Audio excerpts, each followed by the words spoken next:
Alrighty. Well, I think it was a couple years now we started these little sessions and these little group meditations. And we posed a question that night about, which is actually, I believe it's an old Celtic saying of some sort, is what gets between you and your peace? And that was what we discussed a couple of years ago. And realistically, it's a very simple way of thinking. But then again, our self likes to make everything so crazily complicated. And this other selves we are around also make things complicated, and so on and so forth. So how do we clean out the mess? How do we clean out what gets between us and our peace? Well, simply enough, we could just get in a sense of peace. But then again, something distracts us. What gets in between us and that peace? We can get, let's remind ourselves what peace is like. Peace is, well, there's not a lot going on, is there, in peace? If we put up a peaceful screensaver, I don't know if anybody puts screensavers up anymore. Are they real chaotic? No, they're usually like a peaceful ocean or, clouds or mountains or a forest.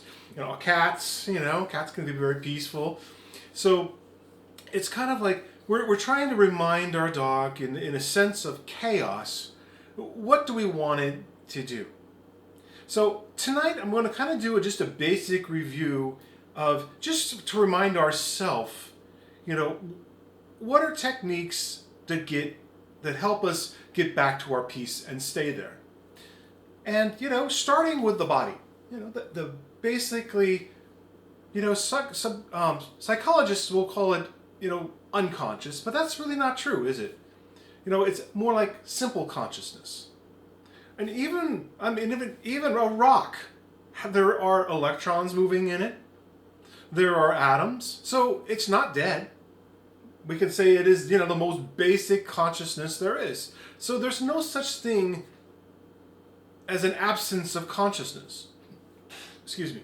So there is no such thing as annihilation.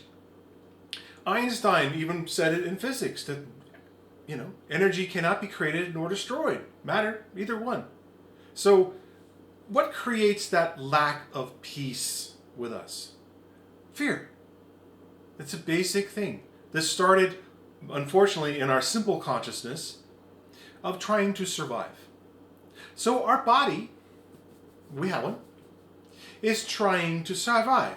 It's trying to, balance itself. Yin-yang polarities, energies, acid, alkaline of the body, balancing it out. Remember that, like in basic biology, the cell with balanced pH will go on indefinitely. It does not have a concept of death. So something has to, acidize that cell, right? That's basically, something has to get in between it and its acid alkaline basics, and it'll basically self-destruct. That's what it does. It says, okay, my time here is done, so it, pulls the plug and it moves on. It actually is a defensive. It's defensive because it doesn't want to pass that bad gene on to the next one, because that's, cell mitosis is splitting. So it's basically taking one for the team, like in the body. Why does a cell die? It says, well, okay, I don't want to spread this to, my neighboring cell, so I will disintegrate. So, that's pretty big of that cell to keep us alive like that. So how do we keep our bodies alive? Well, that's an interesting one, isn't it? If we think about it. Because were we taught that as, children? No, our parents, said, eat this. We put it in our mouth and we chewed it and we swallowed it. We had to have basically an unconscious faith for our parents. Our parents were God, for the lack of better terms, right? So whatever our parents said, we did it. And hopefully they gave us good wisdom, And sometimes they did it. And sometimes we'd be like, oh, I don't know about that, Mom, but we rolled with it for as long as we could. So how do we, as parents of our body, custodians of our body, how do we keep the temple of the living God in good shape. How do we, sweep it out? How do we, clean the windows? How do we, do some disinfectant? Well, the easiest way to do it, of course, is eating a healthy diet. Well, that's sometimes easier said than done, right? Because the cultural influences, subconscious influences, karmic influences, right? So we have all these things coming towards us. But if we can get everything to kind of calm down, we want to get down to the basics. One of my favorite books, and me and Jules' favorite books, and I'm sure Christina has this hiding somewhere, Eat Right for Your Blood Type. It's a very good basic book on following, keeping your body happy, keeping your body alkaline. It's basically it's like changing the oil. You don't have to worry about as much going to the doctor if you follow one of these for your blood type. O, A, B, B. It's basically follows your biological lineage to basically what was your body been eating for thousands of years based on your DNA. So it makes a lot of sense. And what we use with this is a mixture of this and muscle testing. So for like this body here, this body type is a blood type O. And they talk about red meat and stuff like that, but this book is like 25 years old. Unfortunately, meat is not as healthy as it used to be. So for this body here, it's better off in the poultries and the fish if I'm going to have flesh. It's better to go that way. Red meats, and that stuff, it just gets very acidizing for this body.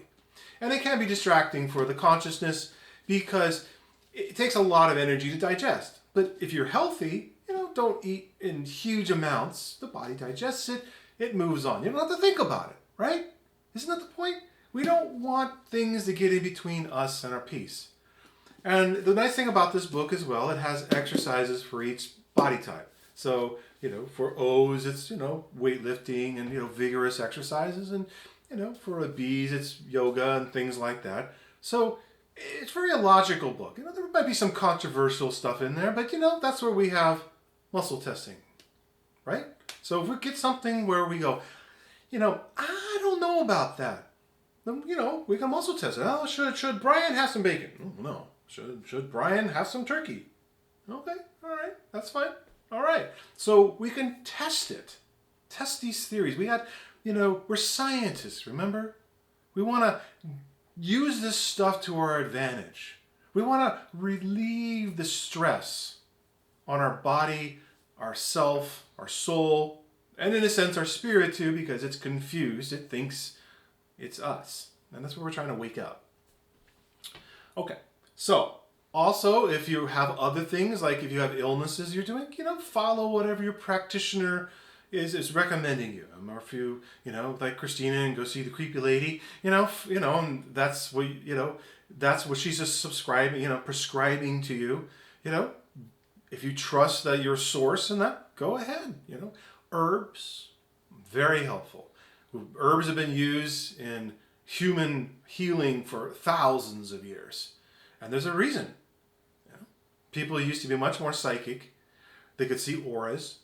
So if they're seeing a healthy aura around a vegetable or an animal, they're going to say that's healthy.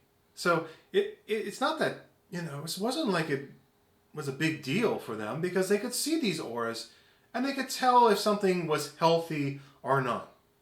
They didn't have to go, do a scientific experiment on it. It was very empirical. So that's why these things were, thankfully, developed thousands of years ago, and they're still being used today. Unfortunately, some of these herbs are not as powerful on people because they've gotten themselves, unfortunately, really acidizing the body, illnesses. So you may have to go through some sort of prescription thing first to heal something. But once you're healed, get yourself off it, get your body alkaline, get your sleep, meditate, right? Exactly. So that's the body. So we also want to make sure it exercises. George used to say, walk it, feed it water, rest it, but, exercise the body. It helps, get the pumping actions of the lymph nodes and things clearing the system. It's not just, to look cool at the gym, or get some big muscles. That's fun stuff too. Or, even yoga. It's like we got to watch it sometimes with yoga because we want the body to be tense free. We don't want it to be tense. So when we're doing yoga, we want to really think of it more as stretching and releasing and relaxing, not worrying about whether or not the pose is perfect. We want it more to be fixing the body, healing the body, getting the meridians cleared out. That's more important than whether or not you can do a full lotus or not, or you can do the downward facing dog. Whatever it is, it's more important that the body is relaxed, stress-free, it moves smoothly. Chiropractic, that's really good too. If you haven't done that, it's very quick, clears out the energy. So taking care of the body is very important because it can be distracting. Remember, the brain is very susceptible to allergens. So if we're allergic to a food or something like that, make sure we muscle test. Sometimes, unfortunately, and us O's know this, a lot of times the food we got hooked on, we're incredibly allergic to. And unfortunately, a lot of times we get hooked on it because we're allergic to it. So, just pay attention to, what does food do to my body? If I've eaten something, do I just need to go take a nap? Because that takes that much energy to digest it.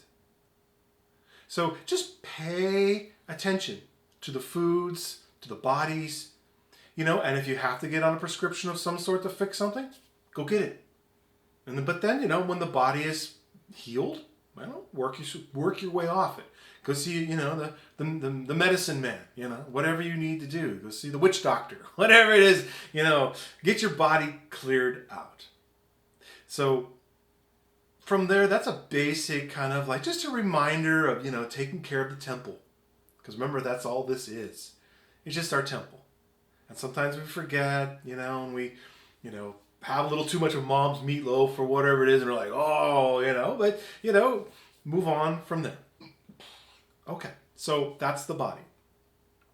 So let's talk about the emotional, mental body, which we, traditionally call the self or the ego, the tolka, whatever you want to call it. It's yours. What's your thing, okay? So what do we do there? Well, if we have a problem, what do we do with it? Do we try to fix it? Well, sometimes that's all we got. So, does Annabelle fix problems really well? No. She is not a problem solver. Annabelle is basically just a moving entity.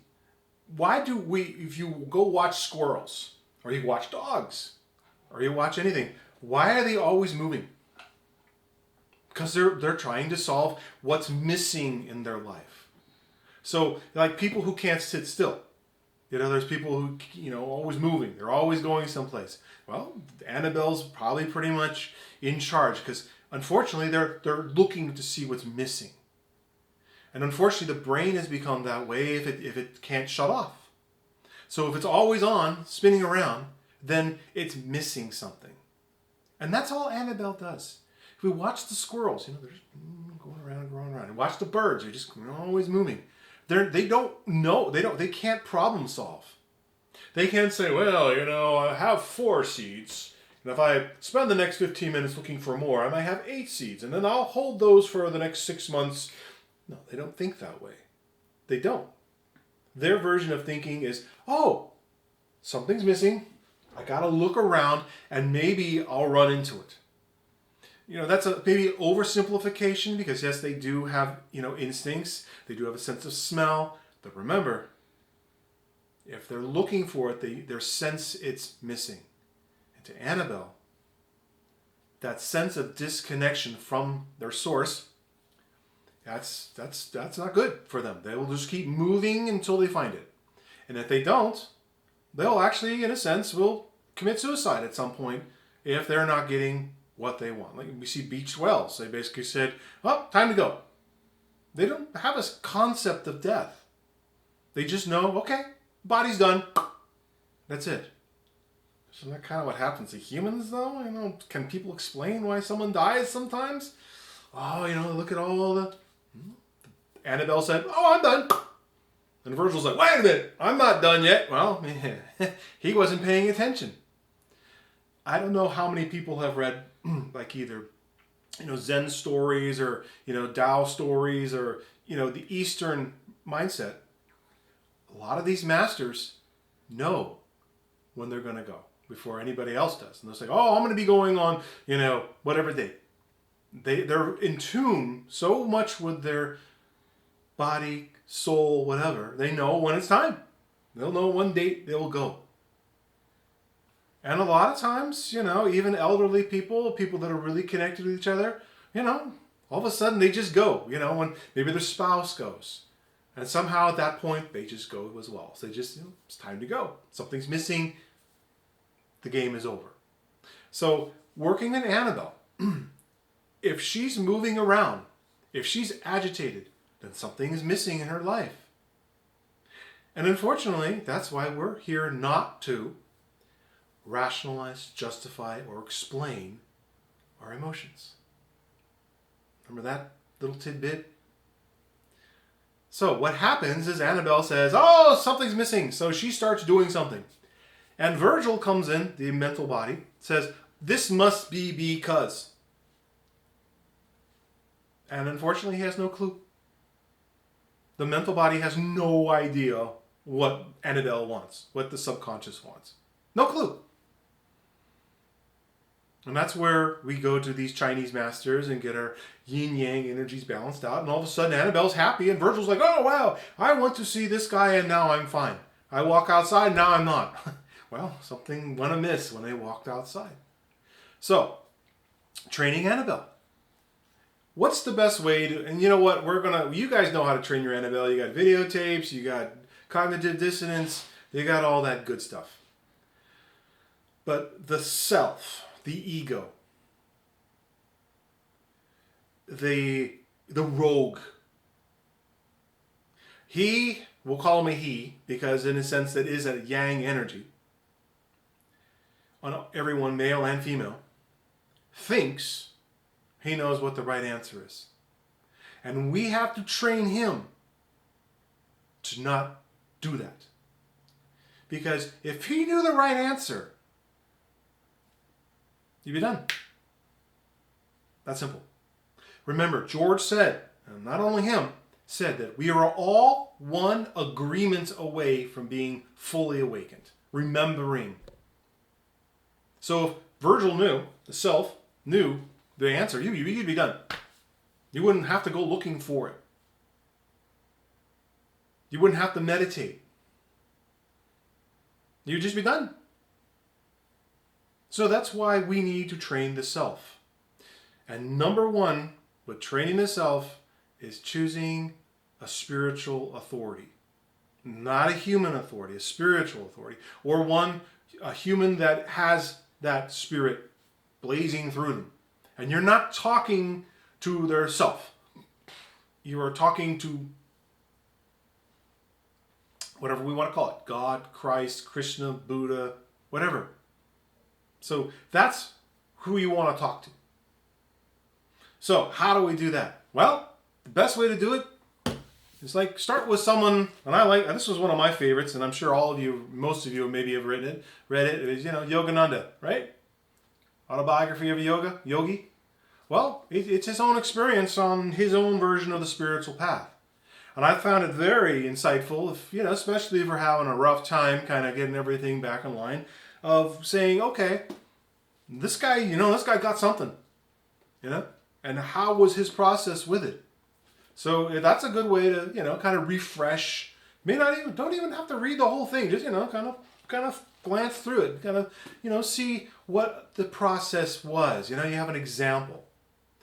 And those of us who are more direct, we got the Screw Tape Letters, C.S. Lewis. Yeah. This one is really good for those that are kind of more into, the philosophical side of waking up. that are wanting to go straight at the self and call it out. I mean, it's entertaining. It's hilarious. And, there's a couple good recordings out there, one with John Cleese and things like that. Screwtape Letters. Fantastic to attack yourself, who unfortunately does not have our best interests in mind. No matter how glassy and warm their tones are, they come from ourself. Unfortunately, it's all self-serving. I mean, I'm not going to attack people who act selfless. I mean, it's a good thing to practice, but in the end, we have to drop it. Why? Because the self is still hiding under there, trying to get good points. So remember, the self is insidious. It'll be your best friend. It'll agree with everything you say, just so it remains in charge.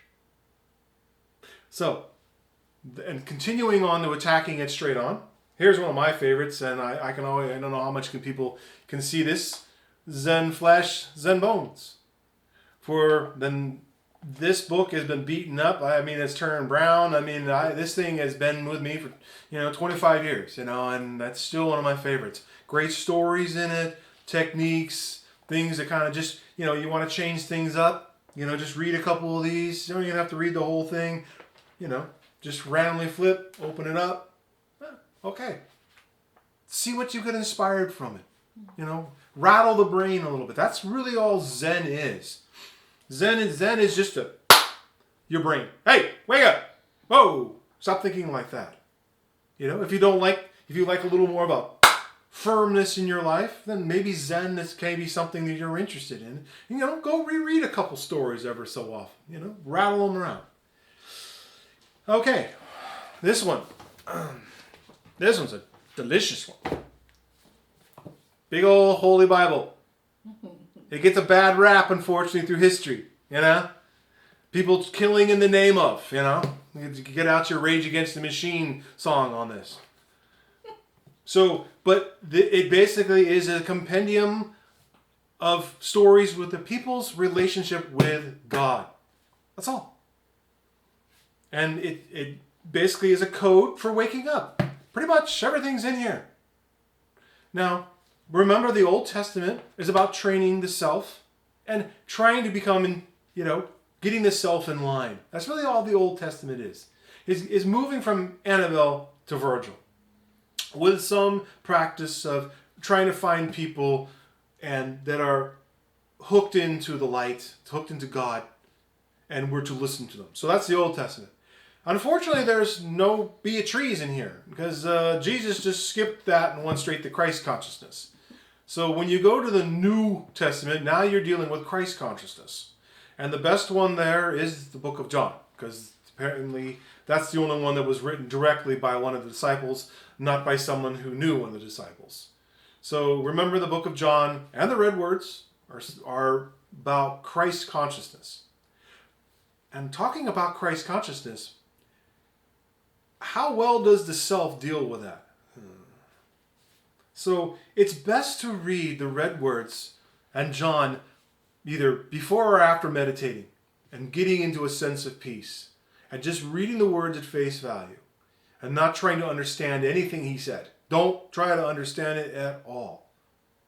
It's just a frequency while reading it you're trying to tap yourself into. So most of these higher learning books like this that are coming directly from the source, they just talk funny. Remember that about people on this path. Eventually, all of us will start talking funny. Okay, so, well, actually, there is a book in here about Beatrice, and that's all the basically the everything that was written by Paul, all the Acts, Corinthians. So that basically is a Beatrice because he has a relationship with his source. So that's, if you want to start getting in touch with Beatrice, see how he has a relationship with his source, and that's basically Beatrice. Beatrice and God go together like that. They're one and the same. Revelations, that's actually back to more of the Old Testament again. That's dealing with the self, but also a roadmap on waking up your spiritual planes. So as you have your revelations, each seal is opened and you have their experience. So all good reminders, whatever it is, remember, it's about choosing an authority. Now, my authority was in this one. Now, there is no other book, really. I mean, I read these other ones just for enjoyment and exercise, but the Diamond Sutra, there is for me no other book. George would agree with that, and many, many millions others who have woken up would agree that this book here, none other. And then on the Weaning Sutra in the back, it's good. It's good. It's, again, moving into Beatrice and following one source. But in order to wake up, Diamond Sutra. And again, don't try to understand it. The words are weird, but just read them anyways. This book here, there is no other. I mean, it basically does confirm that right here, right now, you are free. The content awareness is not you. It's that. Now, the self goes, at that. So that's why we need the other books to kind of get us warmed up. When we're all warmed up, pick something, just one, one chapter, read it, and then see what happens. There might be a click. Here's mine. This thing's been beat up to, I've had this thing since, when I started this thing, and it's beat up beyond belief. I mean, that's how much time investment of having to train, how long it can take to train the brain, how much karma we need to burn off. I mean, that this book is so important to this, over here, that's how much time I put into it and how much faith I had in it. So that's our reminder for our training ourselves. So that's the basics of it all. But in the end, it's an attitude of letting go. You can't build a path, to quote, Led Zeppelin, there is no stairway to heaven. We have techniques, that help us get there, but to stay in that consciousness, to have a paradigm shift from that consciousness, that's where the work comes in. That's why we continue. That's why we continue to meditate. Because we need to keep building up that neurological net in our brain. That in the end, we won't drop down. That, we would at least like to stay in the parietal lobe, not drop down further than that, but we need to keep exercising so we get to the frontal and staying there. And the biggest reason is this: there is no self in the frontal lobe. And that kind of cracks me up about the whole frontal lobotomy thing. It's like doctors used to think, well, this is where the self is. That's why they used to scramble everybody's, frontal lobotomy to fix people's selves. But in the end, they pretty much committed them to a self by doing that. So remember, once we're here, there is no self. So our faith is pure. We walk as we would walk following God. I mean, think about it. If we had God as a friend, our source as a friend, and just following around, wherever we go, what would you worry about? There would be no worries. Oh, what the heck are you going to worry about? He makes the crooked path straight. And that would be your experience. And even so, moving from there, it gets better and better. The attitude of letting go is so important because we have all, unfortunately, learned a really bad habit. That's holding on.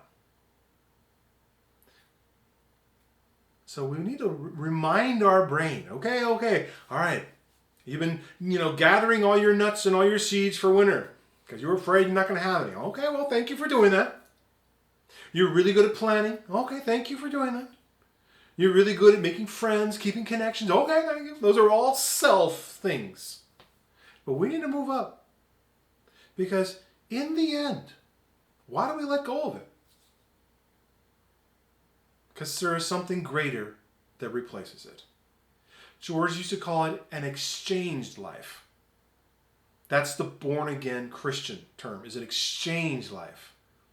That once you move from self-consciousness to super-consciousness, and even better, Christ consciousness,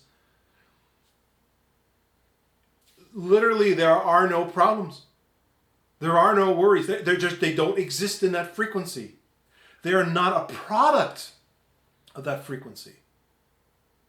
Let me repeat that again. Self-consciousness creates problems because that's just what it does. It will never stop making problems because that's what it does. So when we move to the higher consciousness, they just don't exist. They do not exist. It's not like you're not aware of things happening. It's more like activity. Just see.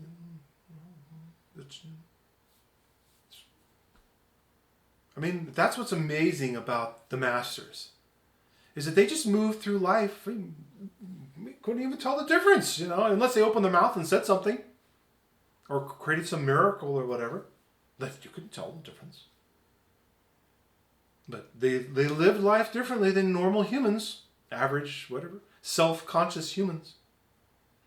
And all of us on this path have had some sort of super conscious experience, Beatrice experience, maybe Christ consciousness, maybe even better. I mean, we get into the light, right, when we meditate. I mean, George used to say it all the time. What was your biggest fear when you got in the light?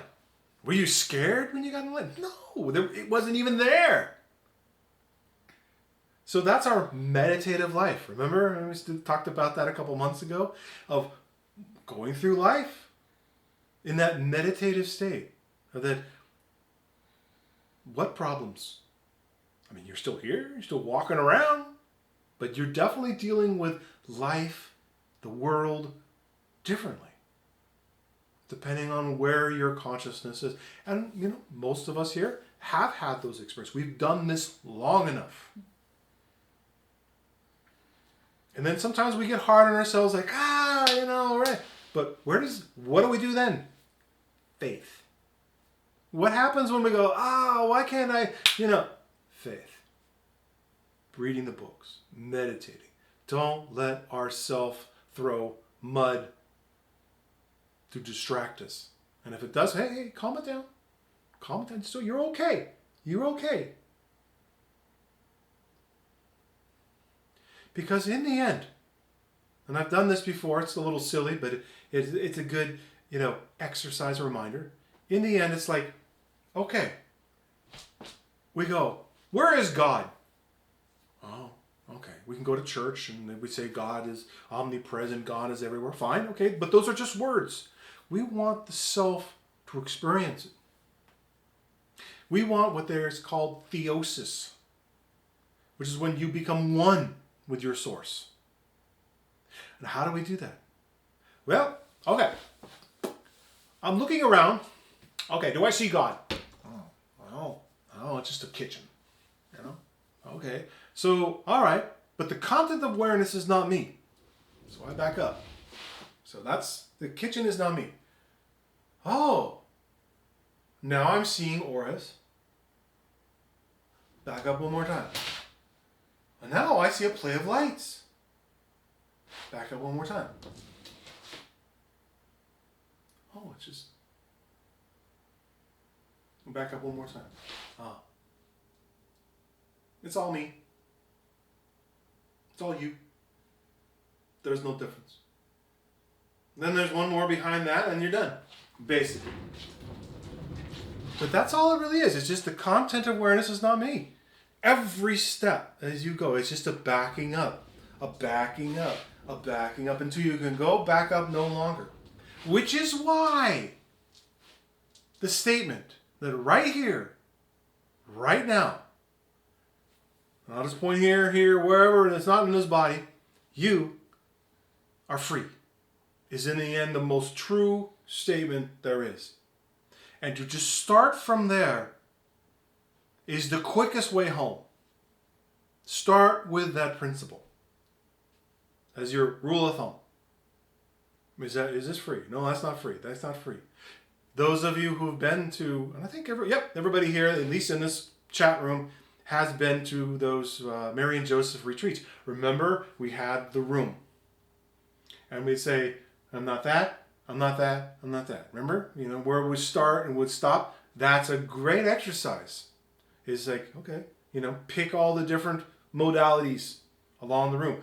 Or just, I'm not that, I'm not that, I'm not that. See what comes up in your mind, comes up in your beliefs. And to the point where you go, we've all been there. The question is staying there. When things there's a click. They've all had those moments of clarity. But just remember, in the end, there is no concept. There is no concept that your brain can come up with that is isomorphic to you. There is no concept. There is no thought. Even the most beautiful, wonderful, perfect thought is still dirty rags to you. Now, saying that, that's why when the self looks up trying to find God, doesn't see it. Which is why we had to build faith, but number one is why we meditate. Because meditation slows the body, gets Annabelle to stop looking for seeds and nuts. And then therefore Virgil will shut down, because once Annabelle shuts down, Virgil's like, whoa, I don't have a job to do anymore. Right? So then, whoa, what's that? That's the light. And then all of a sudden we stay in the light. And to, simplify a little more, someday we'll go, oh, the light is my body. It's use projection. You've slowed you down to something that can be tangible. And that light has slowed down to create all of our consciousnesses, all of our selves, all of our experiences. So in the end, this whole thing is just use entertainment. It's just witnessing its perfection. So that's, in a nutshell, roughly the experience. And look in the Bible. It's in there. Look in the Diamond Sitzer. It's in there. In general, the truth is everywhere. Because we left our little breadcrumbs everywhere. We're just, following our way back up. In the end, it's just Annabelle we're enlightening. That's that simple. We're just transmuting Annabelle in the end. Because she's in every chakra, just at different consciousnesses. That's just until it's the light. And then from the light, it becomes really easy to wake up, because all that you have is pure faith. You don't have any doubts. Nothing. So that's the trick. That's our little path in a nutshell tonight. And we're going to do a meditation here in a minute. So before we get into that, does anybody have any questions or comments before we do our meditation? That's right. Okay. So let's everybody get comfortable. No, that's fine. You're fine. No. So everybody, let's relax. Relax. Relax. Let all tension and worry just fade away. Peace, harmony, unity, oneness. Peace, harmony, unity, oneness. Relax.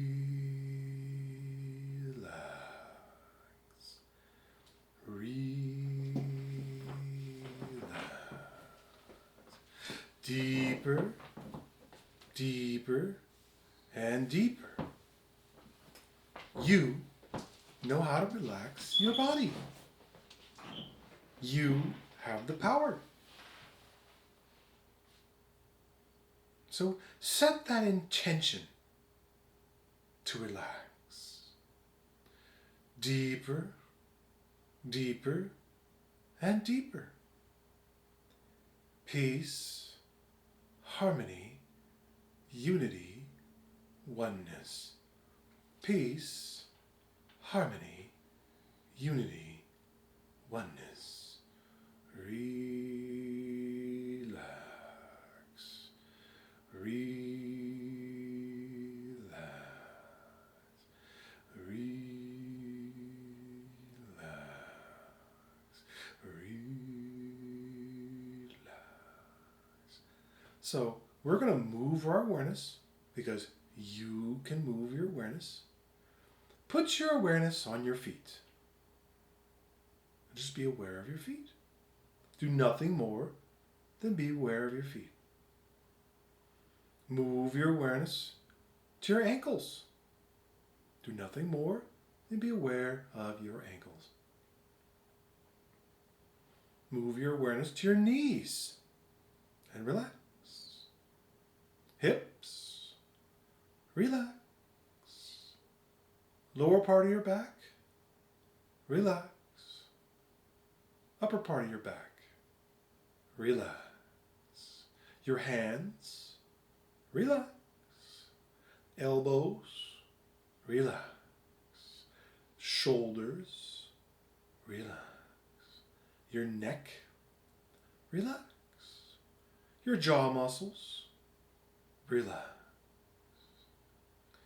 The crown of your head, relax. Relax. Your chest, and relax. Your stomach, relax. Okay, now let's be aware of our breathing. We should not be holding our breath. The self likes to hold its breath because that is actually the only way it can function.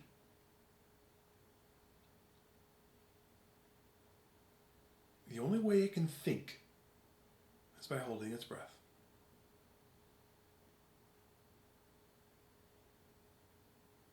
Which goes to show how unnatural thinking is.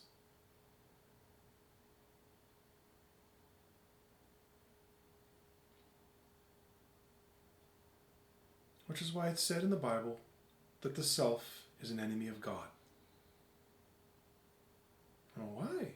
Well, God didn't create thinking.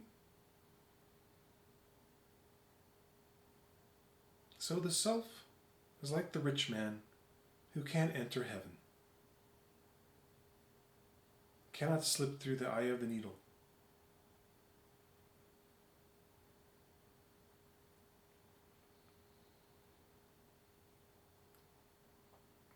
We think because we lost our faith, and even more so our true faith, which just means you follow God, your source, your intuition.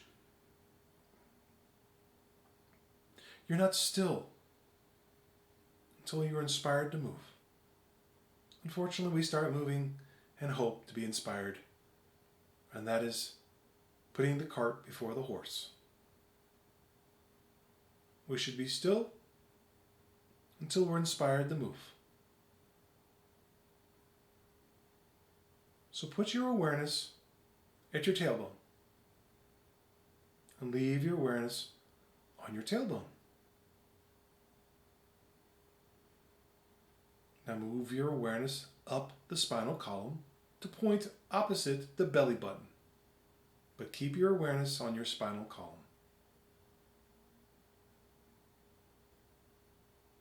Now move your awareness up the spinal column to a point opposite the solar plexus, but keep your awareness on the spinal column.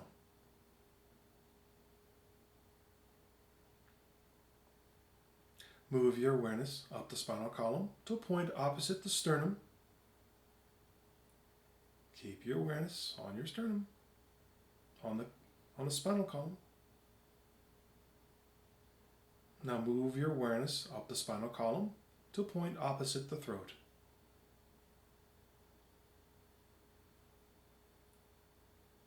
Move your awareness now to the crown of the head.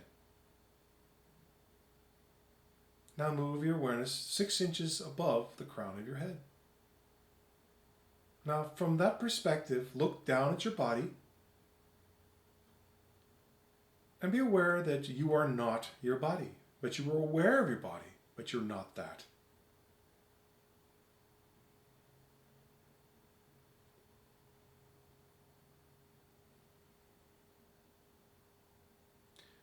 Now let's visualize your body on a beautiful pool on a flotation device, continuing to relax. Deeper, deeper, and deeper.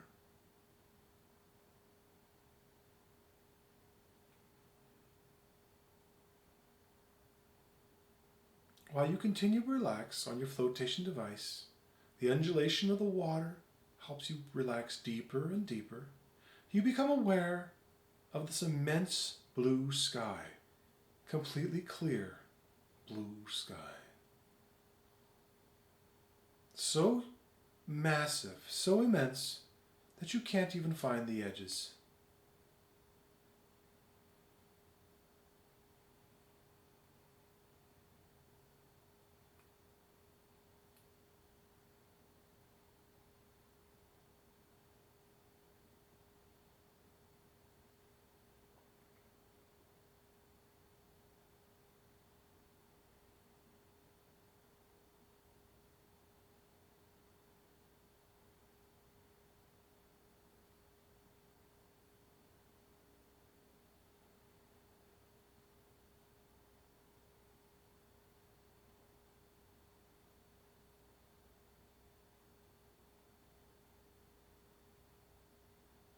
It's just a deep blue, clear sky. You reach out and you cannot find the edges. It's like reaching your arms out, like you're reaching your arms out to stretch. And left to right, you cannot feel. Like if you could stretch them to the end of the universe, there is no end.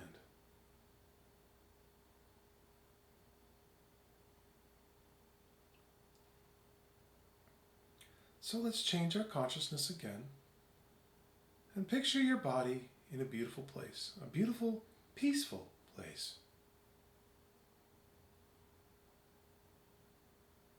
Just enjoy your beautiful place. Just enjoy it.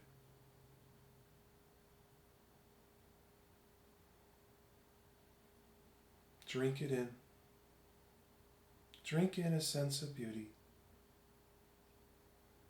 It's yours. All that you can drink.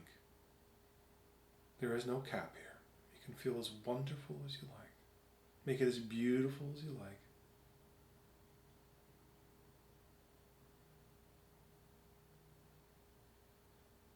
So now, lay your body down or get comfortable in your beautiful place and become aware of your heartbeat.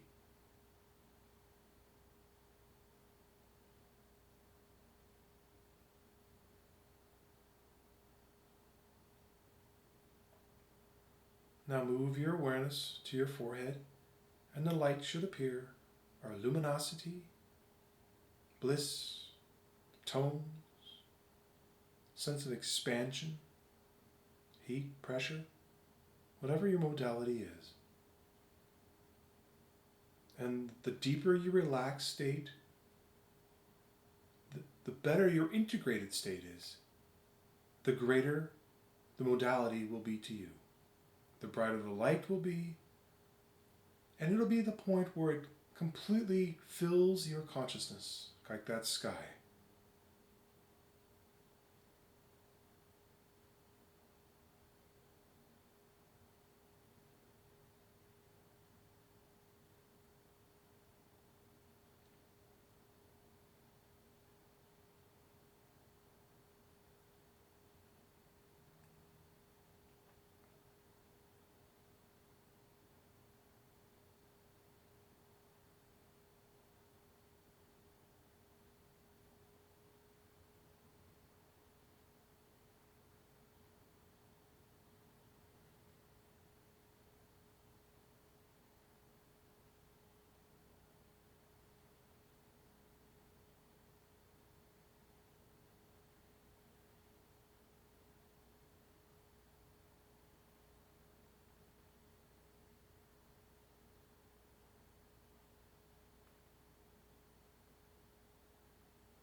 Now move your awareness to the crown of your head. Now 6 inches above your head.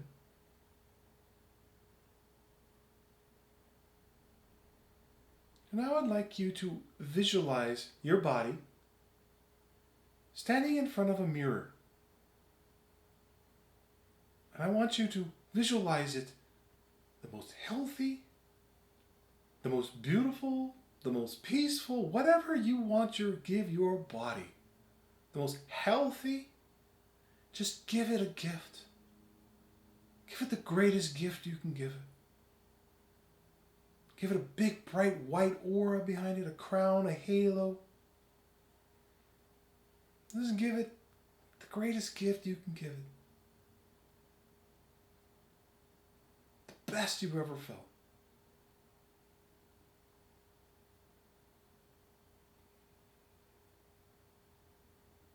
Yeah, don't be cheap.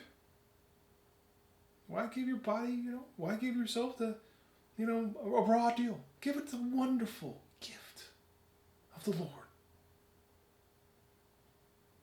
Greatest peace, greatest beauty, greatest wonderful experience, the biggest smile.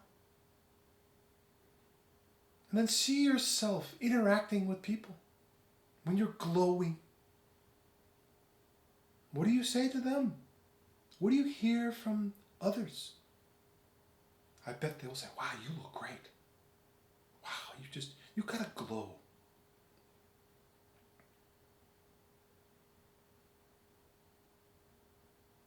They probably will say, so what are you taking?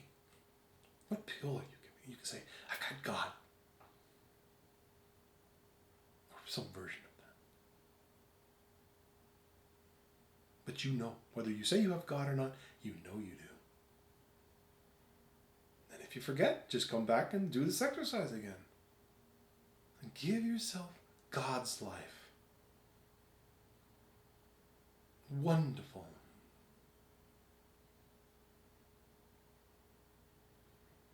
We hear Handel's Hallelujah chorus going on. Hallelujah. Praise the Lord.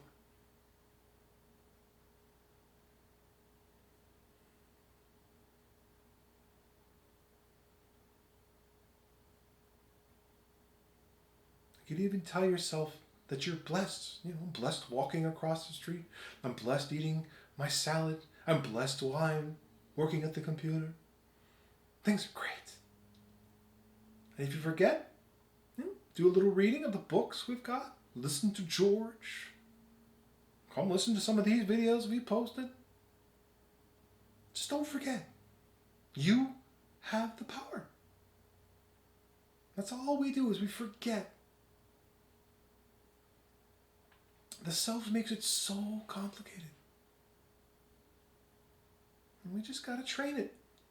So visualize that beautiful aura, the beautiful smile, beautiful interactions with people. Even with people that you think you don't have good interactions with, you see it too. Just see a wonderful interaction with someone that you might have a problem with. Well, no, coming from this consciousness, what problems? Fears and lamentations. You have nothing to do with them. You're just a glowing ball of light.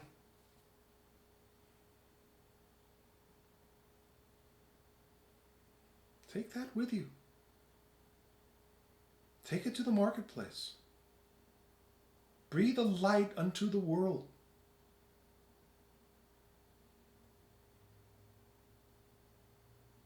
Don't let anything get between you and your peace, you and your love, you and your balance, you and your health. This is the kingdom of heaven. So I'm going to count down from 10. And with each number, you become more aware of your body in the room. 10, 9, 8,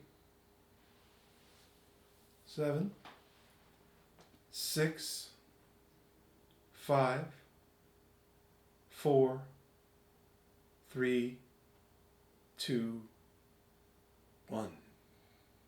Wide awake.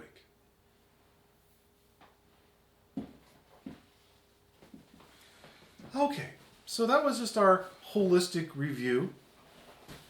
And in a moment, I'll have Julie turn the camera off, and we can, have if anybody wants to talk about anything. But Julie and I are going to be taking a bit of a break, and that's why I wanted to just kind of do the whole rundown of the whole thing.